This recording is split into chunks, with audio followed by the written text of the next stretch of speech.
E para ser pátria amada, não pode ser pátria armada. Olá, amigos, salve Maria! Podemos perceber que o perfil dos bispos brasileiros tende a ser muito heterogêneo. Eles podem variar desde aqueles que dão um belo testemunho, edificando toda a diocese, até os heterodoxos extremos, bispos que possuem uma agenda revolucionária e que pregam de forma contrária à fé.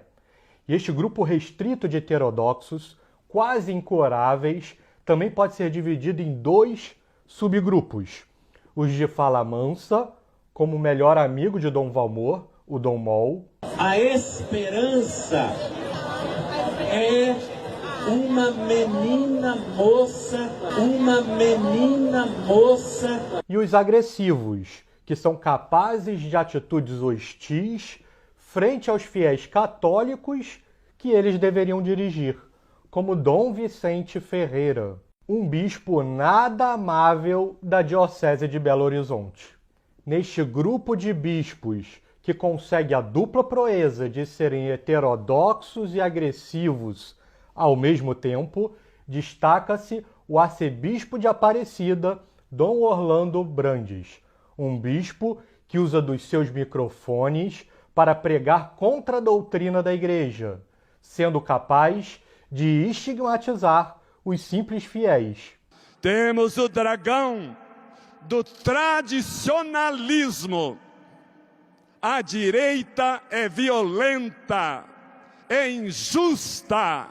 E de manter as missas proibidas para o público durante a pandemia, em um ato que fechou o acesso do coração espiritual do Brasil e gerou um estado de calamidade pública nesta cidade que vive do turismo religioso.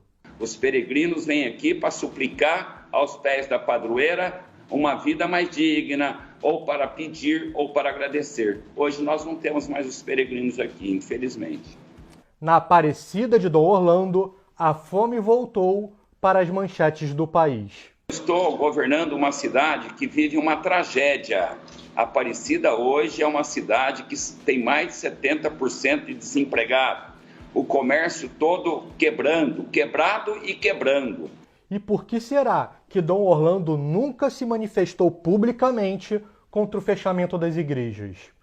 Até porque a ideia de uma igreja fechada contradiz o pedido do Papa por uma igreja em saída, que deva encontrar com o próximo.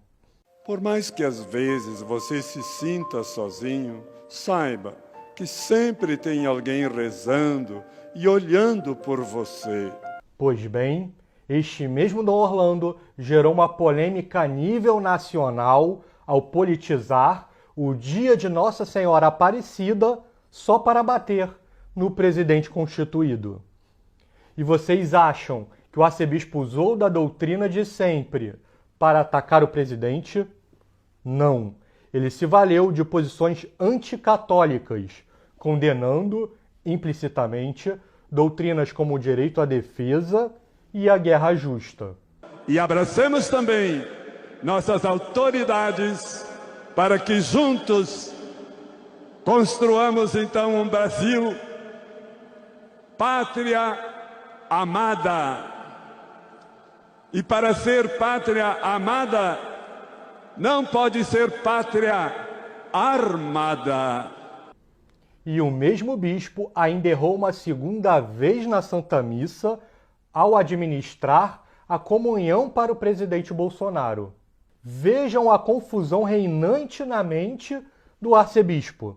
Dom Orlando usa de posições anticatólicas para bater nas posturas do presidente, que estão completamente conformes com a igreja. E quando Bolsonaro age contra a fé, o arcebispo respalda e participa da ação. É ou não é uma coisa de doido?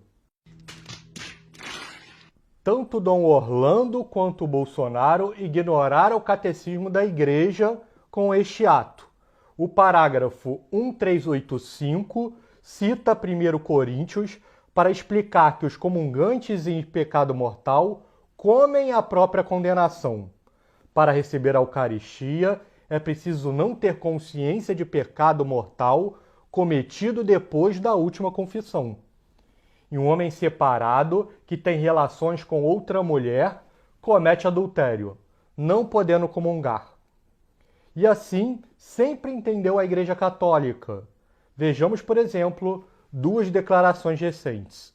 O Papa João Paulo II, na Familiaris Consórcio, no capítulo Divorciados que contraem união, vai dizer que o divórcio seguido de uma nova união consiste em uma praga que deve ser prontamente enfrentada.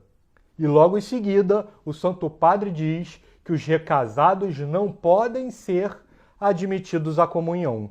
E o Papa Bento XVI, no capítulo Eucaristia e Indissolubilidade do Matrimônio, da Sacramentum Caritatis, vai afirmar o seguinte: o Sínodo dos Bispos confirmou a prática da Igreja, fundada na Sagrada Escritura, de não admitir aos sacramentos os divorciados recasados.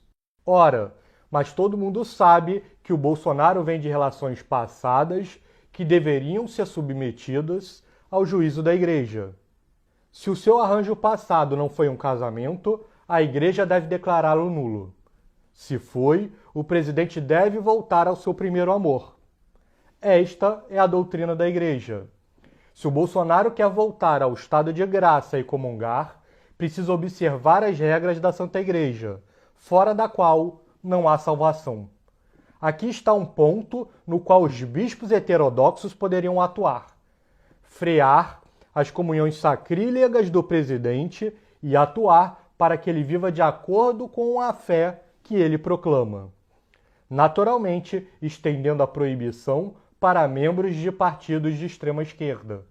Negar a comunhão ao Bolsonaro seria um ato de extrema misericórdia com um homem que, na minha opinião particular, já é um dos maiores presidentes da história desta malfadada república laica.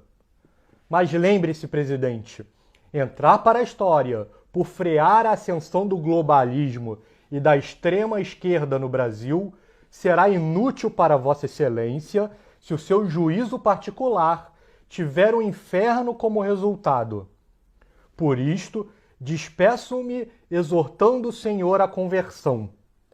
A vida na graça é o único bem com o qual nós devemos nos importar. Ela vale muito mais do que um cargo de presidente vitalício valeria. E a perspectiva da morte coloca cada um desses bens no seu devido lugar. O primeiro trará recompensa eterna, enquanto o segundo se esgotará com o corpo do governante.